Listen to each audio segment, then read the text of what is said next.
ಎಲ್ರಿಗೂ ನಮಸ್ಕಾರ. ನಮ್ಮ ಅಡುಗೆ ಚಾನೆಲ್ಗೆ ಸ್ವಾಗತ. ಇವತ್ತಿನ ವಿಶೇಷ ಅವಲಕ್ಕಿ ಮತ್ತು ತೆಂಗಿನಕಾಯಿನ ಮತ್ತು ತರಕಾರಿನ ಉಪಯೋಗ ಮಾಡಿ ರುಚಿಕರವಾಗಿರೋ ಅಂಥ ಹಗುರವಾಗಿರೋ ಬೆಳಿಗ್ಗೆ ತಿಂಡಿ ರೆಸಿಪಿ. ಇದನ್ನು ರಾತ್ರಿ ಊಟ ಅಥವಾ ಸಂಜೆ ತಿಂಡಿ ಕೂಡ ಮಾಡ್ಕೊಂಡು ತಿನ್ಬೋದು. ಟ್ರೈ ಮಾಡಿ ನೋಡಿ. ಮಿಕ್ಸಿ ಸಣ್ಣ ಜಾರ್ ತೊಗೊಂಡಿದ್ದೀನಿ. ಇದು ಅವಲಕ್ಕಿ 1/4 kg ರುಚಿಗೆ ತಕ್ಕಷ್ಟು ಉಪ್ಪು. ಇದನ್ನು ತರ್ತರಿಯಾಗಿ ಪುಡಿ ಮಾಡ್ಕೋಬೇಕು. ತೀರಾ ನುಣ್ಣಗೆ ಮಾಡ್ಕೊಳಕ್ಕೆ ಹೋಗ್ಬೇಡಿ, ತರ್ತರಿಯಾಗಿರಲಿ. ಪುಡಿ ಮಾಡ್ಕೊಂಡಿದ್ದಾಗಿದೆ. ದೊಡ್ಡದಾಗಿರೋ ಬಟ್ಲಿಗೆ ಸೇರಿಸ್ಕೊತಾ ಇದ್ದೀನಿ. ಕಟ್ ಮಾಡಿ ಇಟ್ಕೊಂಡಿರೋ ಕೊತ್ತಂಬರಿ ಸೊಪ್ಪು ಮತ್ತು ಸಬ್ಸಿಗೆ ಸೊಪ್ಪು ಎರಡೂ ತಲಾ 1 ಹಿಡಿಯಷ್ಟು. ಸಣ್ಣದಾಗಿ ಕಟ್ ಮಾಡಿ ಇಟ್ಕೊಂಡಿರೋ ಹಸಿರು ಮೆಣಸಿನ್ಕಾಯಿ, ಕ್ಯಾರೆಟ್ ತುರಿ ಸಣ್ಣ ಬಟ್ಲಲ್ಲಿ 1 ಬಟ್ಲಷ್ಟು.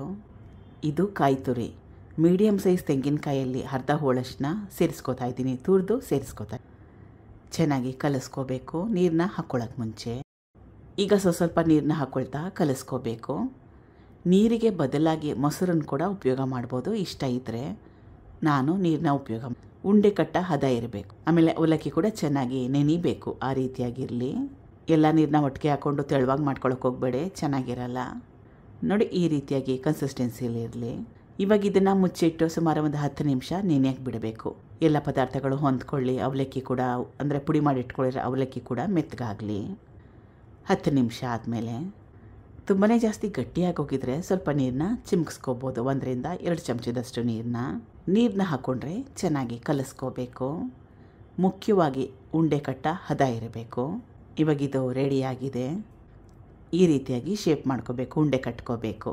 ಅಥವಾ ನಿಮ್ಗೆ ಯಾವ ರೀತಿ ಇಷ್ಟ ಆ ರೀತಿಯಾಗಿ ಕೂಡ ಮಾಡ್ಕೋಬೋದು. ಆ ರೀತಿಯಾಗಿ ಕೂಡ ಶೇಪ್ ಮಾಡ್ಕೊಬೋದು. ಇದನ್ನು ಸ್ಟೀಮ್ ಮಾಡ್ಕೋಬೇಕು 10 ನಿಮಿಷ ಹೈ ಫ್ಲೇಮ್ನಲ್ಲಿ.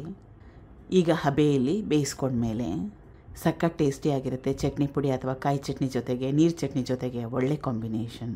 ಟ್ರೈ ಮಾಡಿ ನೋಡಿ. ಆರೋಗ್ಯಕರ ಮತ್ತು ರುಚಿಕರ. Thank you for watching. ಧನ್ಯವಾದಗಳು.